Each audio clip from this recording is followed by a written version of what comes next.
This episode of the show is brought to you by Audible. You can get a free 30-day trial and free audiobook of your choosing by going to audibletrial.com/missspots. Choose from over 180,000 different titles, such as Chris Jericho's latest book, No is a 4-letter word. It's even narrated by the man himself. Audiobooks are perfect for the person on the move. Believe me, they're great. Maybe you want a mystery novel or a biography of someone you love. Audible has it all. Plus, it's free to try. If you don't like it, which would be weird, cancel and keep your free audiobook that you downloaded forever. Go try it now at audibletrial.com/missspots. Audible. Listening is the new reading.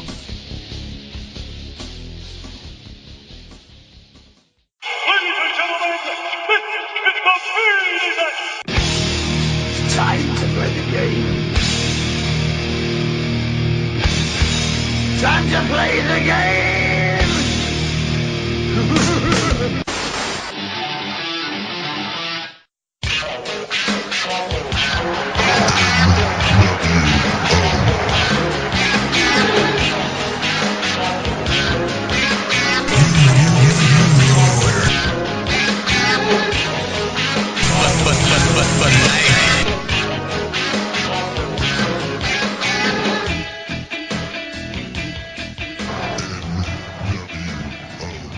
Welcome back to the Missspots podcast on missspots.com, iTunes, Stitcher Radio, TuneIn, and Geek Life Radio. My name is Mike, and with me as always is the Silver King to my El Dandy. Here's Kevin.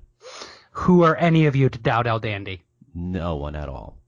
And just so everyone understands that the Silver King and El Dandy were in the LWO together, so they absolutely must have tag teamed at some point. We're honestly believing that. If not, we're just having a rough association there because we're running out of stuff to do. That's fine. It works perfectly. So we have Raw and Smackdown to go over this week. One show I thought had a lot of stuff go on. The other show I think didn't have that much stuff to really happen. I think we're done. I think the show's over. Mike, well, thanks for joining us, everyone. Mike just described it perfectly. Why go into any more detail? One show had stuff, other show no stuff. Good night, folks. So do you have which one of those shows had stuff that you liked? I think that Raw was the better show this week than SmackDown, and I know that it can be tough sometimes because usually SmackDown has been better, but recently SmackDown has had some bad stuff going on, mainly brought to us by a certain McMahon whose name rhymes with Shane. Oh, wait, no, it doesn't rhyme with Shane at all. It absolutely Shane, is Shane. I was going to try to keep it a little more vague and say S. McMahon, but then that covers both of them that are currently on TV. So, you were talking about Raw to begin with, and this the opening promo with Jason Jordan and Roman Reigns and eventually Samoa Joe. Kurt Angle was the one that started the show off. This was all to set up some heat between Roman Reigns and Jason Jordan and kind of bring Jason Jordan into the feud that started last week, the week before, with Roman Reigns and Samoa Joe. If you're going to try to get Roman Reigns to be cheered, one surefire way is to put him up against Jason Jordan, apparently, because everybody hates Jason Jordan, especially Booker T. Oh, man, the heat that he was getting when he came out. I'm like, wow, Roman's probably in the back thinking, yeah, it's not me, finally. I thought Jason Jordan was pretty effective here, and I also feel that Roman didn't do him any favors by kind of dismissing him and all the stay in your lane, and if you want a shot, step up and take it.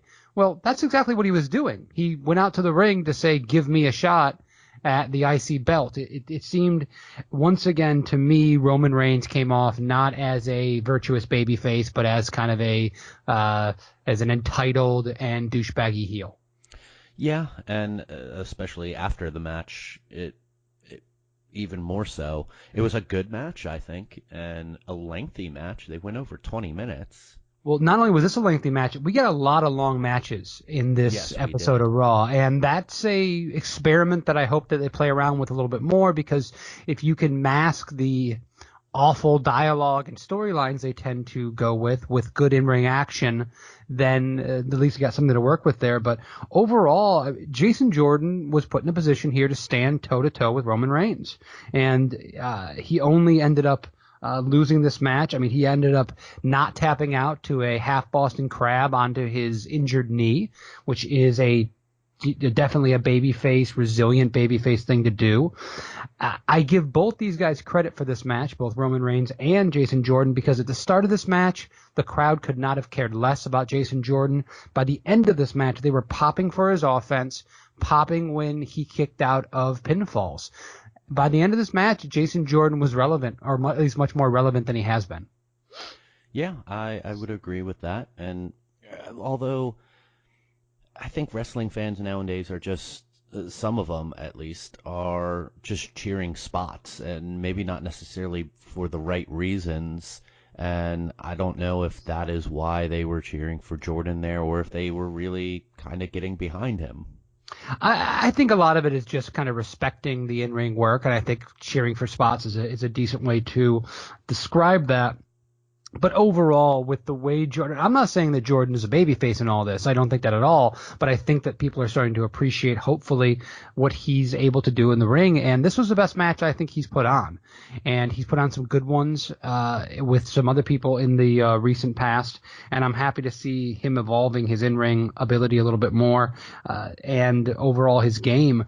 After this match, after Roman actually eventually beats Jason Jordan, which was obviously what we were building up to, Jason Jordan saves Roman from a beatdown from Samoa Joe and takes a Superman punch for his troubles. I am very hard on Roman Reigns and his badass personality. A lot of people are going to go back and say, well, Stone Cold Steve Austin would throw a stunner at every single person around him, good guy or bad guy. So then that justifies Roman Reigns' actions. To me, Stone Cold Steve Austin was Stone Cold Steve Austin. I don't think that you can compare the two of them. And overall, I think that Roman should be a little more virtuous and not engage in stuff like that. What do you think? So I was listening a little bit today to Meltzer talk about this spot because he thought this was a very strange spot. And he said that his belief was they knew that Joe was going to be very over with a Los Angeles crowd because it's pretty much his hometown. And they thought that having Jordan break up the whole thing and would somehow get Roman over as well. It was bizarre. But leave it to WWE to sometimes give us some good stuff that makes a whole lot of sense and just throw a little. It's kind of like the Ephus pitch. It just makes no sense. And like, why did you do that? We tried it out. Well, and, I mean, another good at bat can go through the whole thing. Well, I just think if you run this whole thing down, Jordan comes out. Yes, he's using nepotism and trying to snivel his way and plead with his quote unquote dad to get the title shot. But he went out and tried to get a title match with Roman Reigns. That is stepping up. Roman immediately disrespects him and just blows him off and basically says that, you're not on my level. You don't deserve it. You need to step up, which is exactly what he's doing. After dismissing him, Jordan delivers a belly-to-back suplex, basically saying, hey, fuck you, buddy. I am stepping up. You want me to do this? He did this. Then they wrestle a very hard-fought wrestling match where Jordan never takes a shortcut, never cheats, and goes at him toe-to-toe like a man through the whole match, which you should be feeling gaining respect, and then tries to save him from getting beat down by Samoa Joe after a match that was that exhausting where Joe had the upper hand. Why does he deserve to be punched in the face for that? That's just my thing. Mm-hmm. So continues to they're trying to make Roman Reigns as cool as The Rock and as badass as Stone Cold Steve Austin, and I think they have to just book him as Roman Reigns. Yeah, I think that would be a step in the right direction. Yeah, the times that they've shown him as Roman Reigns have worked. So from that, we had Jordan getting jumped in the backstage with Samoa Joe jumping him in the backstage because Jordan wants a match with Joe. This whole night seemed to be like they were going to have another match at some point. Did you get the feeling that they were going to do Joe and Roman that night? Did you get a feeling they were going to do? I absolutely did. It just, the way they talked about it, it seemed like they were going to get to that match, but they had to do the first match and get it out of the way. But we didn't get any more of that throughout the night. At least we didn't get another match between these guys. But we look to be setting up Jordan being thrown into this feud, maybe there to take a pinfall. Who knows? That definitely could be the case. The next match we got was another long match. We got Paige versus Sasha Banks. I'm interested to see what your thoughts on this overall match were, Mike. It was fine. From what I recall, I thought it was decent action, especially for her first match in over a year. I'm still not all that great on these trios of women, and we'll talk about the Smackdown ones later on. Well, this was a typical WWE 50-50 match. Yeah. And I don't know who that helps at this point. I thought that the interference and the beatdown of Bayley and Mickie James on the ringside was way too late. I think actually this would have been a match that should not have been as long as it was. I think Absolution should have taken some shortcuts early on, taken out the other women on the ringside, and led to a Paige victory with, I don't want to say ease, but a little more briefly. Sasha, quite honestly, has been a non-entity for a while in the women's division. It hasn't really sniffed the world championship anytime recent past, and this is a forceful trio that's supposed to be taking the world by storm. Wrestling 50-50 matches on random episodes of Raw, I don't think is a way to do that. No, and if I also remember right, I thought that Michael Cole was particularly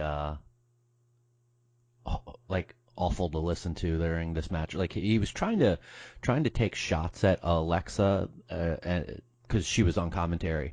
Yeah, and I felt them to be underhanded for even a baby face to be taking on a heel. He really just attacking her credibility, and eventually Alexa had a good comeback that he had to fess up to, like, oh yeah, because he pointed out that Sasha had never defended her title in any of her 4 title wins, and that she always does whatever it takes to win.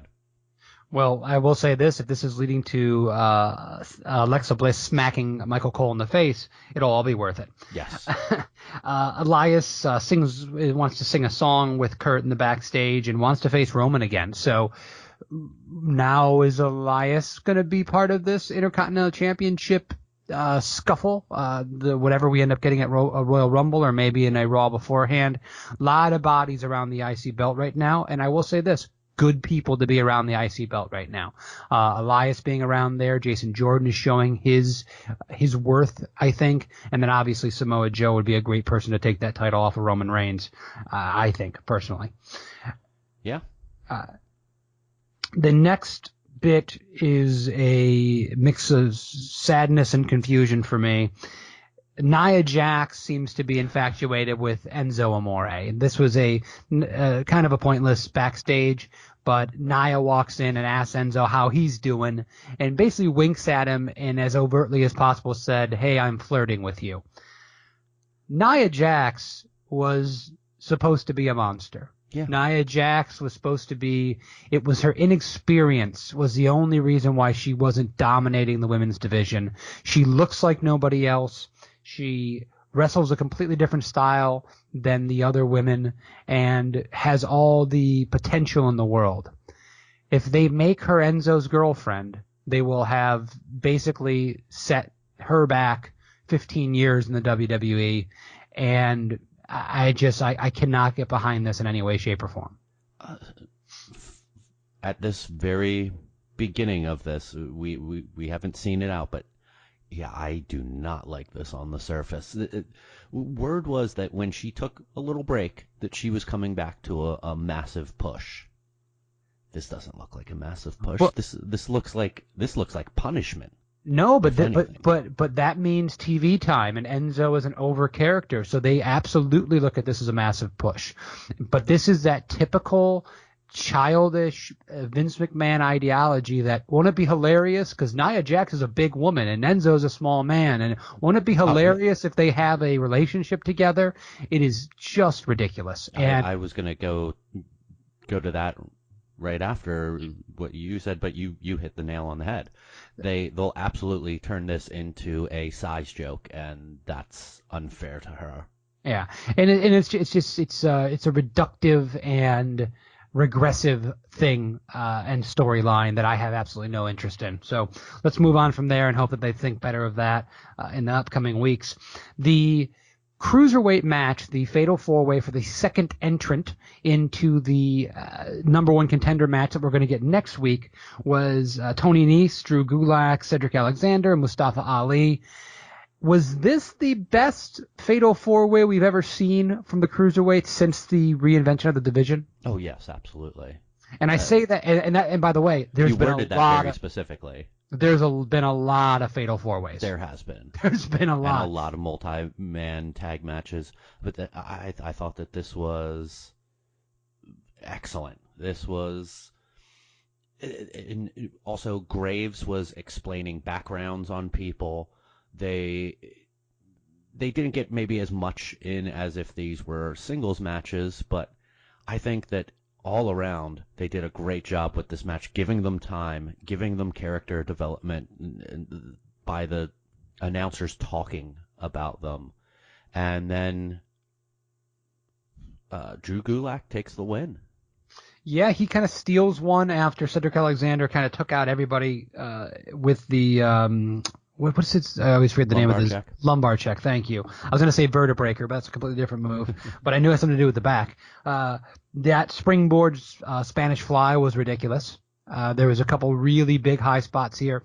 This harkened back to using the cruiserweights to do the high-flying, death-defying, spot-heavy stuff that has traditionally been one of the reasons why they're exciting to watch. So I don't want people to risk their lives. I don't necessarily want to see every match be just spot heavy. I'm a big fan of Brian Kendrick's work. I'm a big fan of Drew Gulak's work. I'm a big fan of good professional wrestling, whether it's for smaller guys or bigger guys. But doing something to set themselves apart from the rest of the roster with 205 Live struggling mightily, this was a good thing for them all around. Absolutely is. So and I think the right guy won too. And I think so. Drew Gulak is one of the more, I don't want to say biggest personalities because that's his whole gimmick is that he does not have a big personality. Yeah. But the fact that he is an interesting character going up against a guy like Rich Swann and the possibilities that could happen with an Enzo feud afterwards. Hell, you mentioned that Drew Gulak could be a hell of a babyface. Maybe we'd see a turn at some point.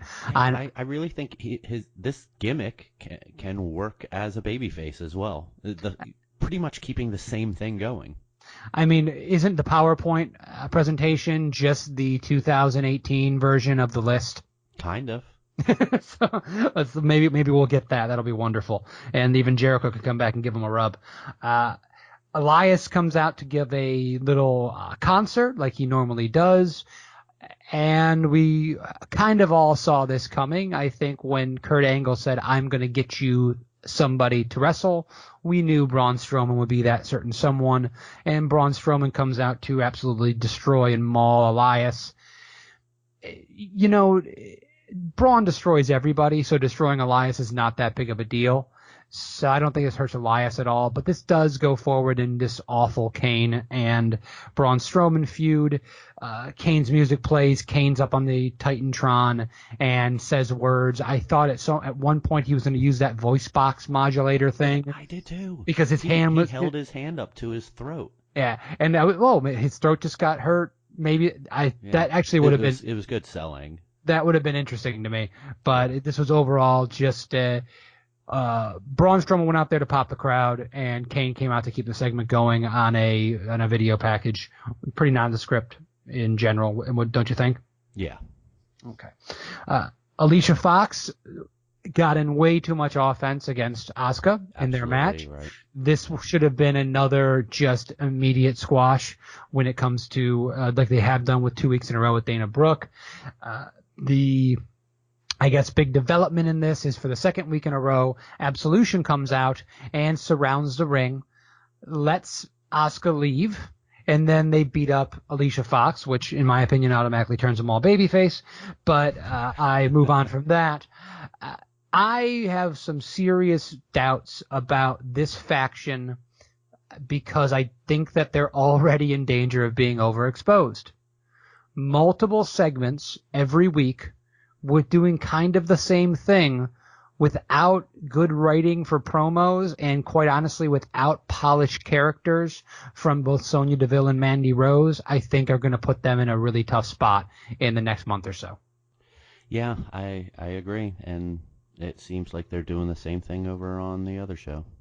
Yeah, I have it's you when you have basically a paper thin connection between these people, I think you have to kind of maybe use a little smoke and mirrors and not put them on TV so much.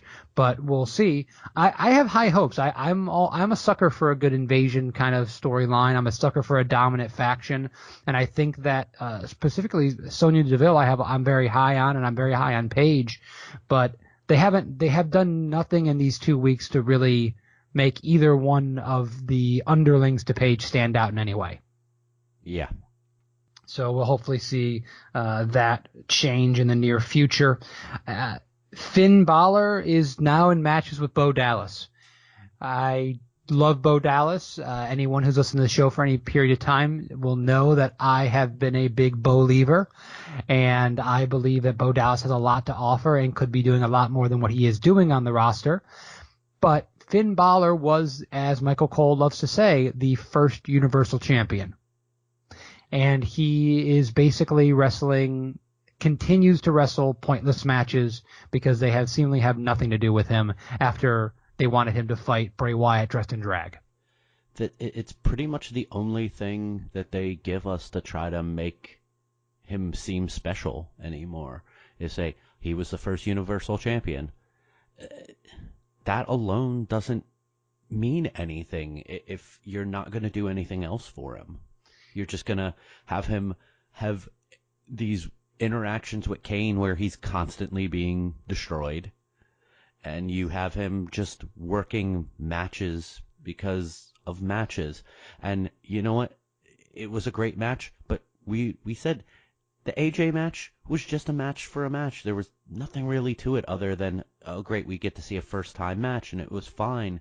But in the whole scheme of things, it doesn't really do anything to elevate him as a character. Well, and they did not use it as a springboard, which they absolutely could have done. They could have used it as a springboard to talk about what a performer he is, and they have not done that. Right now, Balor Club, you know what it reminds me of the most? It reminds me of Shawn Michaels' babyface push when they were calling his fans the Clique. Do you remember that? Yeah. I mean, obviously, everyone remembers the Clique as far as Triple H and all these guys, but for a short period of time, and I believe it was a relatively short period of time, we're calling Shawn Michaels fans, and it never really got over, right? No. It never really got it always kind of rang hollow because Shawn was not that over as a babyface at the time, and it really wasn't booked very well at the time. Balor Club reminds me just of that. It's also a insanely talented performer who's being misused. So we are very high on Finn Balor, but his future does not look bright, at least as the moment, or at this moment. We have finally got what so many internet wrestling fans have been fawning for, and that is Woken. Matt Hardy. No Woken. A. Woken, Matt Hardy. Yeah, I enjoyed this little bit of him just cutting in whenever he wanted to like. Now I don't know if they if Bray didn't seem like he was in on it. Like it seemed like it was a Bray pre-recorded thing that Matt was breaking in and and like riffing on, because if I don't recall Bray then completely responding to anything Matt was saying. I don't think that it sounded like Matt was responding to anything that Bray was saying. I guess with the laughing, it kind of was. To me, it just seemed like you had two different promos and that WWE just spliced them together. It was bizarre, but that character is bizarre. I think a lot of people that were high on the final deletion and everything enjoyed that for its camp value. And I do think that kind of character has a relatively short shelf life. I know people love to scream delete, and I am interested to see where they go because it's so different. But let's be honest, this is campy, this is silly, and this is goddamn ridiculous. And this was a ridiculous promo. It was different, so I'm willing to see what happens with it and enjoy it for what it is while they run with it. But I mean, Bray is the most ridiculous character typically on WWE, and they keep on putting him in the most possibly ridiculous things that they can, and putting him with Woken Matt Hardy might take the cake. Yeah, and we'll see again how much of a shelf life it has, also because McMahon didn't make this character, and he might not let it get too high in the card. We'll see. As for right now, it's something new, it's something different. So that's in and of itself is a good thing. The main event of the evening was the tag title match, The Bar versus The Shield. This is take 34 with these guys. We've seen every iteration possible. We've seen singles matches. We've seen it all happen. Another good match. Where does this rank? Does this rank in their best matches for you, Mike, or was this another run-of-the-mill match? I don't really remember a whole lot of spots from it, so I would say that it's probably on the lower scale of their matches together. So yeah, I don't think that it's was one of their best, but yeah. Well, after Kurt had to restart the match because the Bar got themselves disqualified to retain their titles, Samoa Joe came down and he first attacked the Shield, but more importantly, led a distraction that provided a distraction that led to the win for the Bar to retain their titles.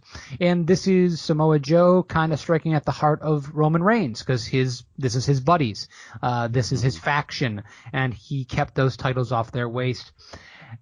I could easily have seen the Shield walking around with 3 titles. I feel like that was the easy way to go. I'm glad that the WWE kept those titles on the Bar, and doing it while using Samoa Joe keeps some good storyline continuity. You know we're going to see Samoa Joe and the Bar together tagging against the 3 of them at some point in the near future. That's just WWE booking 101. But goddamn, Samoa Joe with Cesaro and Sheamus, I'm okay with that pairing. Yeah, absolutely for it. Yeah, so I thought that there was a lot of good action on this episode. I did like they tried to get some more lengthy matches. I always appreciate that when the ring work is good. I just think that some of the things with the women's division are relatively hollow. I don't know if there's a lot of direction there. It just doesn't seem like there is. And I'm worried that we're going to be very soon in a all-female storyline where every woman on the roster is in the same story, and I can't stand when they do that. That's the MO of 2017. Get as many of the women involved in the main feud as possible, because we're not going to bother writing stuff for anyone else. Yep.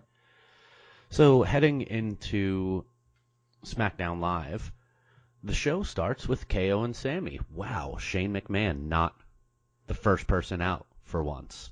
But after talking about their issues that they have about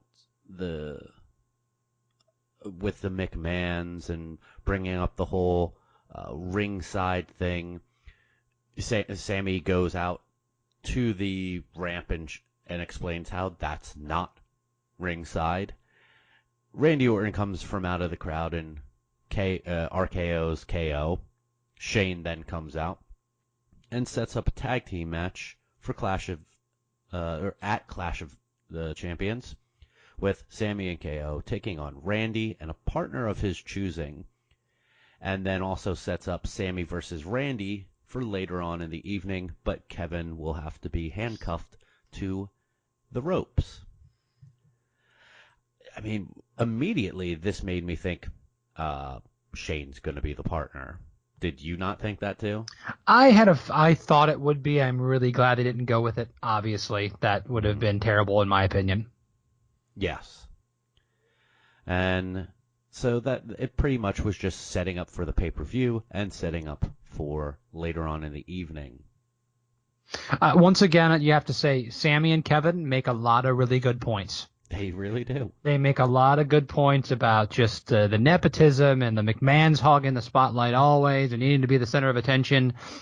These guys are wrong. They're obviously self-entitled jerks. But man, do they make good points on a regular basis. Then we had a tag team match with the New Day taking on Rusev and Aiden English. We got big pops for Rusev. We got a Rusev Day chant from the crowd. Aiden was getting cheered for singing the 12 Days of Rusev Day. And I was like, okay, is Rusev over here? And Rusev and Aiden win the match.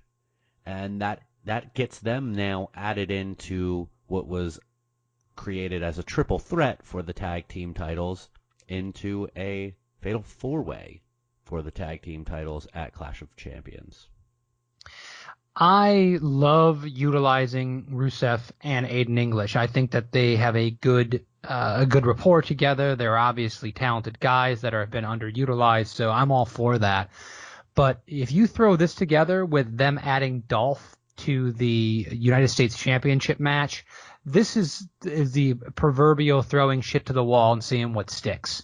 And only being a week or so out of this pay-per-view to be throwing all these extra bodies in here just seems, I don't want to say desperate because that's not the right word, but just seems a little haphazard. Yeah, it does. It just seems like a way of getting a few more people onto, and really I think that this whole pay-per-view is turning into that. Just get people onto the pay-per-view before the end of the year as if they have a contracted amount of times they have to be on pay-per-view, like Dolph being thrown into the U.S. title match, all of the women being made as lumberjacks for the women's championship match. Now 4 teams involved in that tag team title match. It's just bodies upon bodies upon bodies. Sometimes less is more. It just seems like a little too much for me. But good for Rusev and Aiden English. I'm happy that they're involved here. Yeah, absolutely. We had a little backstage stuff going on with the women, where Carmella wants to be in the title match, Lana wants Tamina to be in the title match, Ruby wants to be in the title match, and Brian loses his shit over all of the women bickering and decides. I actually kind of like this. Instead of just giving in to their demands and being like, okay, fatal four-way, winner gets to be in it, or adding them all in, he goes, you're lumberjacks. Okay. Also, I feel like 2017 is the year of the lumberjack match, or at least the last 3 months of it has been. Yeah, at least late 2017. This was not a good segment, and it was not written particularly well. It was not particularly believable, and it did no one any favors, probably except Daniel Bryan. Harper and Bludgeon Brothers defeat some jobbers. It was what it was, and it will continue to be until they actually find some direction for them to go in. Well, Mike, but you're usually a fan of the squash match. You're not a fan of that here? I am, but I hate how they are making us think that Harper and Rowan are kind of new when they're not. They're the same people, just with different outfits. These guys have tagged countless times before. We don't need to see jobber squash matches with them, really. I think that the 2 matches with Hype Bros was enough. I think that now is time to really get into what's going on with them. Okay, that's fair. I can see your point. It would be a different thing if this was Authors of Pain. Let's give them a little bit of more build-up. These are guys we've seen a number of times over the years. Or maybe if it was like, say, La Parka and El Dandy. Or Silver King and El Dandy. Well, I said La Parka. Would you have a problem with La Parka now? He's a chairman of WCW. Still to this day. To this day. The company's not around, but he's still the chairman. He still gets a paycheck somehow. I would not be surprised with that company. WWE has not fixed the glitch. Then we got Bobby Roode taking on Baron Corbin with Dolph on commentary. There was a little interaction between the three of them in the back earlier, and boy, do these three want to get really involved in the mathematics of a triple threat match and what their odds are at winning. Hire Scott Steiner. He'll teach them all the proper math that goes into a triple threat match, and then we can get on with things. It ends up being Dolph gets into the ring, interferes, gives a zigzag to Roode, and then gives a zigzag to Corbin. The guy who seems, and even he brought up, people think that I'm just getting thrown into this match. Well, I go into matches that I want to be in. Well, if you go into matches that you want to be in, why aren't you inserting yourself into world title matches? Just a thought. Ziggler has been done no favors by the booking committee in any time recently. I actually thought that his commentary work was some of the best he's ever done. It was good, yeah. He did a good job of getting himself over. He actually begrudgingly said nice things about both Baron Corbin and Bobby Roode. So overall, I thought this was a good job by Ziggler, but I just still don't know who he's supposed to be. And now, he gives a couple of zigzags and his music plays. He still has this upbeat 80s, rock anthem. He was definitely thrown in here. He seems like another guy that's thrown in to take a pinfall so that both these other two guys look strong and they can keep that belt on Baron without hurting Bobby Roode, or move it to Bobby Roode without hurting Baron. I still think that this kind of no frills gimmick from Ziggler could work, but they've given it no opportunity to get off the ground. Yeah, not at all. And I have a new nickname for Dolph. Dolph is Dolph First Feud Ziggler, because he was Bobby Roode and Baron Corbin's first feuds, also Shinsuke Nakamura on the main roster. And wasn't he also Tyler Breeze's? Tyler Breeze's, yeah. Charlotte and Tamina in singles action up next. This went longer than I thought it would. They actually had a commercial break during this. And they had Lana, Natty, and Carmella on the outside during this match. I forget who said, it's kind of like a mini lumberjack match. So we had another lumberjack match, I guess you could say. And Charlotte ends up winning with the figure eight. The Riot Squad comes out afterwards, and we get them talking, and they're just, the things they are feeding Sarah Logan to say are some of the dumbest things. It's all this country, like, babbling talk that, like, well, my granddaddy once told me. And there was one point during that backstage thing, she said something, and Ruby immediately said, well, none of that matters. I know. How bad is that? Listen, if they are making Sarah Logan's gimmick, she's Southern, there's a problem.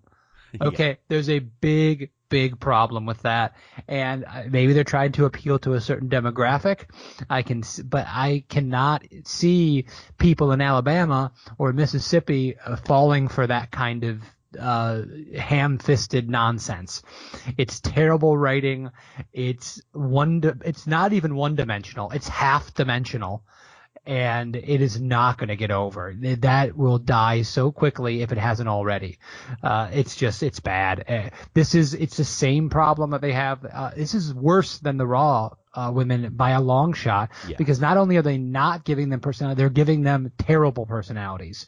And Liv Morgan has not sounded very good. Ruby actually sounded pretty good on the microphone when she came out on the stage after that match with Tamina and Charlotte, probably as confident as she's ever sounded.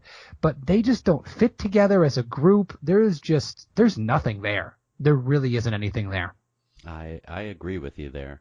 And this could get cringy fast. It already has for me. No, yeah, that's true. And then we have the main event, Sammy versus Randy Orton. Kevin is handcuffed to the ropes. He tries to get out of it, but Brian tells him if he doesn't, he'll be suspended. Of course, Sammy has bolt cutters conveniently placed underneath the ring. When that got done, sometime between the first segment and the last segment, who knows? But those come into play because KO eventually gets himself out of the handcuffs, causes a little bit of distraction. We have some back and forth between Sammy as to trying to get their finishers, but Randy ends up winning with a schoolboy, and KO attacks him after the match, but out to make the save is Shinsuke Nakamura. Kinshasa to KO, RKO to Sammy, then RKO to KO, Kinshasa to Sammy. They each hit their finishers on the guys, posed up a good bit, and then we got a cut to backstage, Shane and Brian talking, and Shane says that he is going to be the special guest referee in the tag team match at Clash of Champions, and if KO and Sammy lose, they'll be fired from WWE, not just SmackDown Live, WWE, so they can't go to Raw, can't go anywhere else.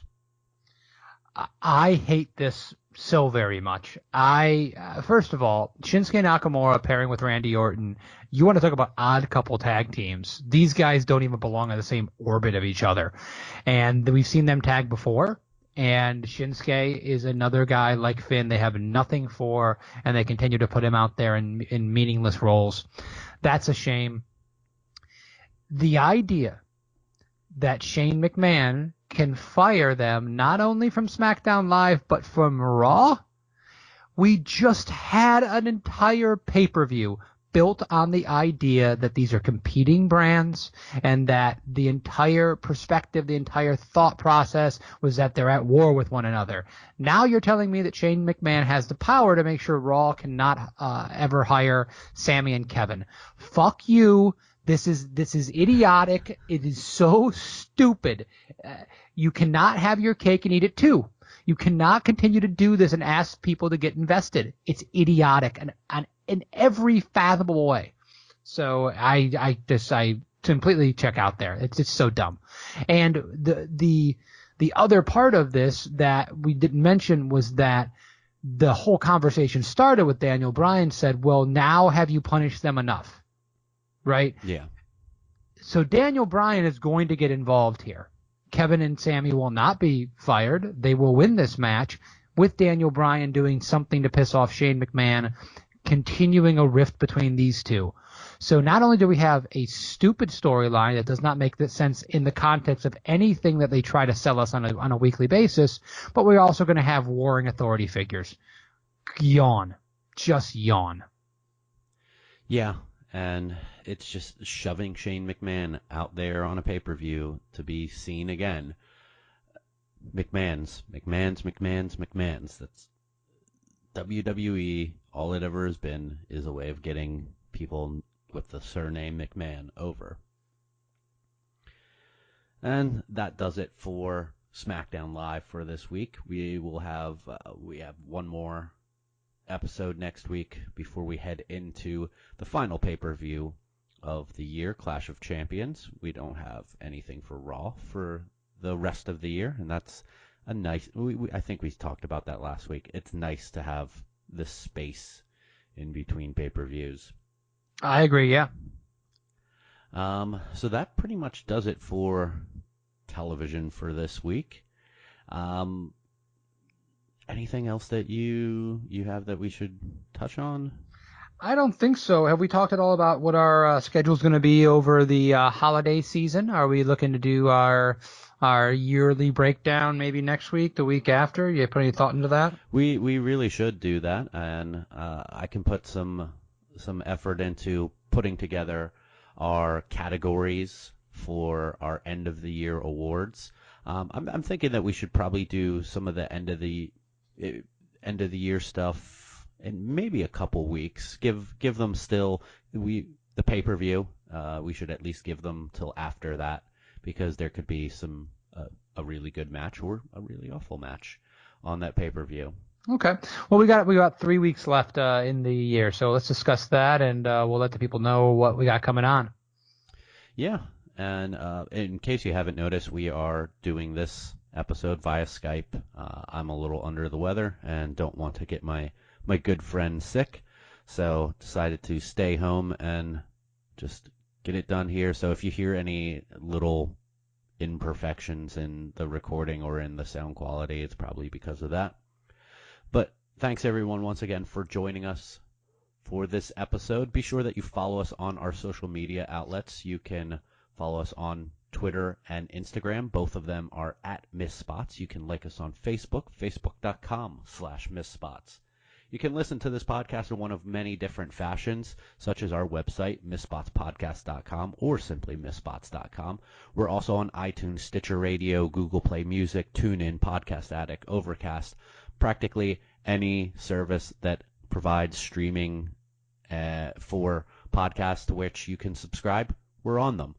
And you can subscribe to us and therefore get new episodes every single Thursday, just like this one. And you can also listen to us every Friday night on Geek Life Radio at 8 p.m. Eastern, 7 p.m. Central at geekliferadio.com. For Kevin, my name is Mike. We'll catch you next week. Good night. Good wrestling.